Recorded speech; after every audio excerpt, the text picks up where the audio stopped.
Today on the TMZ Podcast. Hello and welcome to the TMZ Podcast. I'm Charlie Cotton and joining me today is Eric Colley. How are you, Eric? Good. How you doing? Very good, thank you. So you are our music expert / music nerd. I'll take nerd. It's fair. You like have an encyclopedic knowledge of everything and every date. And so we're going to talk about Wynonna Judd. You like her? Yeah, I like Wynonna Judd. Because it was the CMAs last night, the Country Music Awards, and it left fans quite concerned for Wynonna after her performance. It was a very concerning video. It was. We'll talk about, do you know of Adam 22 and Lena the Plug? I had not heard of them until this morning. Well, they are two famous, internet personalities who are married to each other, and they're about to launch a new dating show with a twist. It's a pretty good twist. The winner will get to have a little bit of fun with the two of them. A little bit. But to begin with, the strike is over. The actor strike is over. The writer strike's been over. So Hollywood can finally get back to work. Yeah, it is back. The Screen Actors Guild, SAG-AFTRA, has struck a deal. We don't know all the details of the deal just yet, but after 118 days, I believe the longest strike, the actor strike ever, they've come to an agreement, but probably what a lot of it is, one of the big sticking points at the end was the AI rights. Right. And I'm fully with SAG on this. This seems really bizarre that the studios want to be able to, if you're an extra or a bit player in a movie, they scan your likeness and then they can own it and do whatever they want with it. That's what they wanted. Even after you're dead. Right. So they're like, also, you don't get paid for that. You don't have. You get a one-time fee. Right. You get paid up front. Like, hey, we'll give you this much money. We'll scan your face. And then if we want to use you, we can. But aren't people, like actors, consenting, over the age of 18? If they sign something basically saying, you can use my likeness forever, shouldn't they be allowed to do that if they wanted to do it? Who, the actors? If you want to, but the thing is, you were going to be able to probably not get work if you didn't agree to it. And there's a difference. This has always sort of been they can use your likeness for promotion and stuff. Like if you're in a movie and you have a scene, they can do trailers, commercials, whatever with your appearance in it to promote the movie. I think people are looking at the possible future implications of this as being like, oh, what if this person who was an extra in this movie 10 years ago suddenly became an A-list star? We have the rights to use their likeness in anything, and we can digitally create it, put it in anything, have them say or do anything. Like I said, they can do this with dead actors now if they want. So it's kind of creepy. It's the whole deep fake thing of, well, is it really this person? Did they agree to this? It is kind of creepy, but wouldn't you love to see a movie with all of the old stars that are dead, or even the ones that are old, down in their prime? This technology is amazing, and I'm excited to see how the entertainment industry uses it. Yes. Oh, I agree. That's cool. Like the Indiana Jones movie this year when they had young Harrison Ford in it. It was cool. It was like you were seeing him when he was 40 years old again, or 30-something. But that Harrison Ford obviously agreed to and participated in. There's if the person agrees to it and is down for it, fine. But if it's just, hey, we scanned your face 20 years ago and we own it forever, and can do whatever we want with it, well, that's a lot creepier. Oh, totally. And the actors were very worried about this particular. AI was the sticking point. We aren't sure at this stage what they agreed upon specifically to do with AI, because it's just a tentative end to the strike right now. We haven't seen pen on paper yet. Yeah, we don't know the exact details, but it is over. People can promote their movies again. Actors can, appear on things and do, interviews and stuff like that. So it's good. It's over, because it'll be interesting to see with 118 days of this strike plus the writer's strike before that. Are we going to have this weird lull next year of just nothing? Right. Because everything stopped down for months. So are we going to have just no movies coming? Yeah, it's been over 6 months since the writers struck, right. And then the actors did it, a little while later. So there's going to be a big gap in programming. I saw people predicting until at least March. Yeah. We won't be seeing, because are they going to get back to work today? Are cameras up? I don't know if it's going to be that fast, but I'd imagine really soon. Because, especially these studios have been raring to go, okay, get them back on. Let's start getting stuff happening again. So I don't know. A lot of TV shows, maybe they had some stuff filmed that had to stop down. Who knows? It's going to be a bit messy for a while, but yeah, good for them. And also, we got to say, because I think a lot of people who have seen this think, because one of the things they wanted was better pay. Yeah. And people think, oh, Brad Pitt needs more money. This is not about the Brad Pitts. That's like the top 0.5% of actors. Yeah. Most people are struggling to pay their rent. So, yeah, good for them. Yeah, and apparently what was struck was that they will get better pay. They will get better conditions. There's something that the studios did sort of like come to terms with. It was just that AI thing that was holding out for so long. But yeah, they'll be back at work.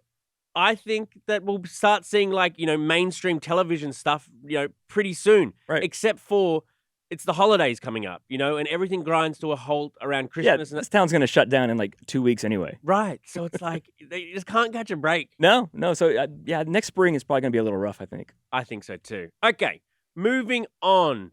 Wynonna Judd was the talk of the town after the CMAs because during her performance with Jelly Roll, who is... He's a huge country star right now. He is? He's had a bunch of big hits already. He looks a bit like Post Malone. A little bit, and Post Malone was there too last night. But yeah, Jelly Roll is becoming a really big thing. You're going to be hearing his name a lot more, I think. Really? Yeah.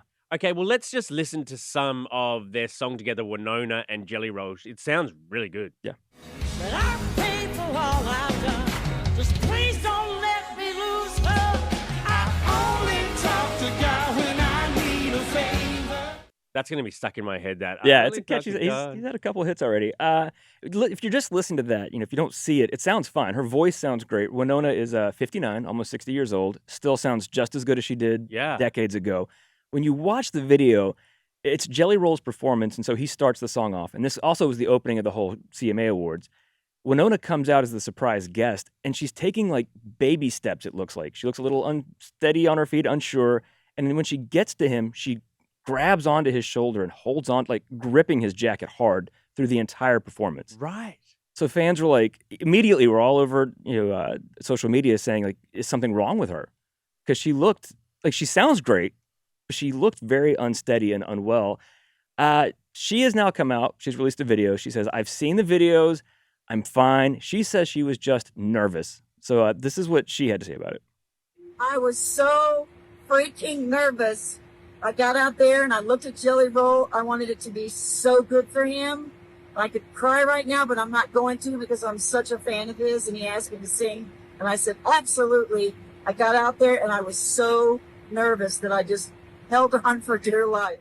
God bless her, but that's not nerves. And it's weird for somebody. Just you could have stage fright no matter how famous you are, or how long you've done it. But for 40 years, she's been doing this, and she suddenly was just so nervous she couldn't even stand up.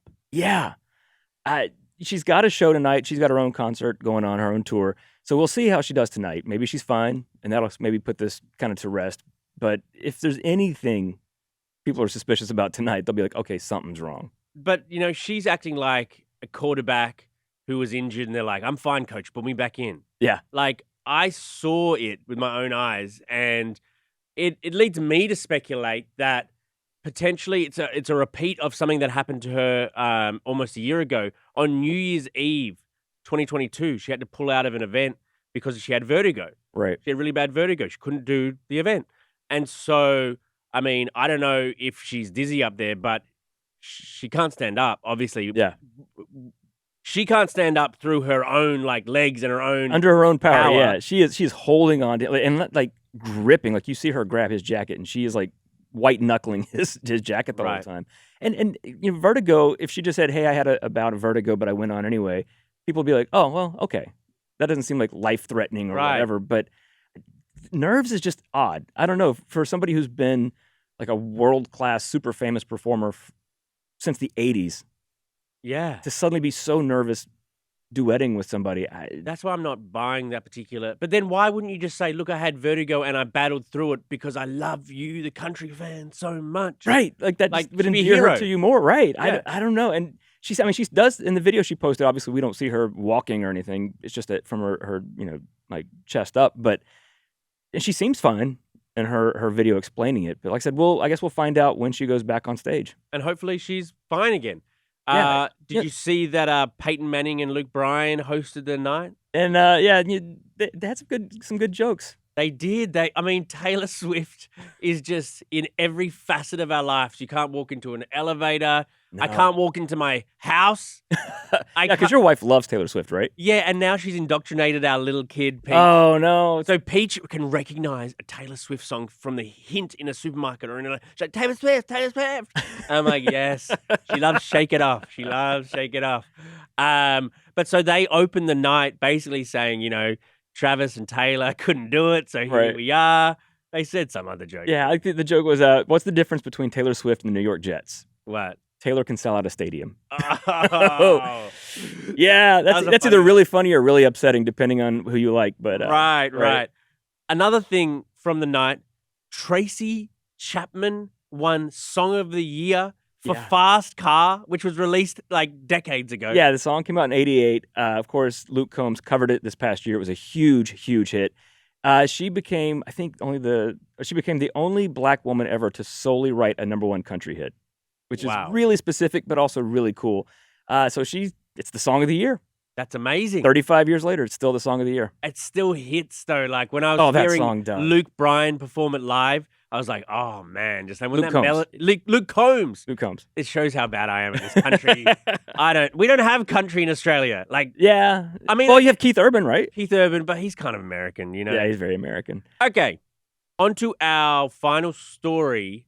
Two very famous internet personalities who have really had quite a big 2023. They're about to get even bigger because Adam22, who's a very famous podcaster, and his wife and baby mama, Lena the Plug, they've got a new dating show coming out on Monday. It's on YouTube, but it's going to be very popular because this is the first dating show that they're trying to find a guy to have a threesome with, these two. It's called For the Love of Lena.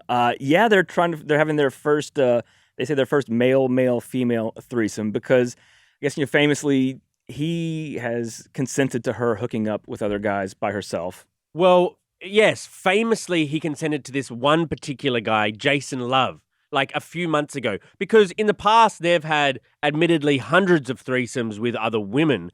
And they've got a podcast called Plug Talk where they interview a random woman and then hook up with her. So, I mean, this is their brand.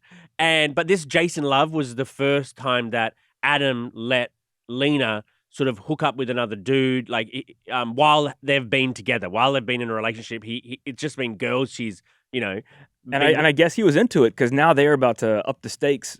Yeah. They're having this reality show to find another guy for both of them to hook up with. Right. So, I mean, this is just, where are we in the world that this is the sort of dating? Like if this is what dating, you had like The Bachelor, and then, you have there's the gay bachelor, there's the older bachelor now, the Bachelorette. Yeah. You got, Love is Blind. Like they have to keep upping the stakes somehow. And now we're having a threesome reality show. Like, where else can you go? Oh, I mean, there are places, Eric. Not legally. Yeah, right. And I love some of the contestants on this are like also celebrities in their own right, like TikTokers and other porn stars. There's one person, Churdley the tap dancing virgin. If you're a virgin, do you want your first time to be a threesome on camera with a porn star and her husband? Well, I mean, that's a lot of pressure for that your is first a lot. time. I mean, yeah, it'd be a short tape if it was me. Right. I mean, but it's interesting because these two, whether you like this idea for a show or not, they win the internet. They win the battle for attention consistently because of these sort of hijinks. And their podcast numbers have just gone through the roof since this first incident with Jason Love. And they've made so much money out of it too because Lena the Plug, she's a porn star, but she's not a very big porn star. Or she wasn't before this viral thing happened with Jason Love. And then it was like her most viewed tape. And so whoever wins, it's 10 guys. Whoever wins the threesome, they're going to put out the tape on OnlyFans. And you can bet that tape is just going to go viral and you charge everyone like $5. You've already got them invested into the plot and the contestants. You charge everyone $5, maybe $20.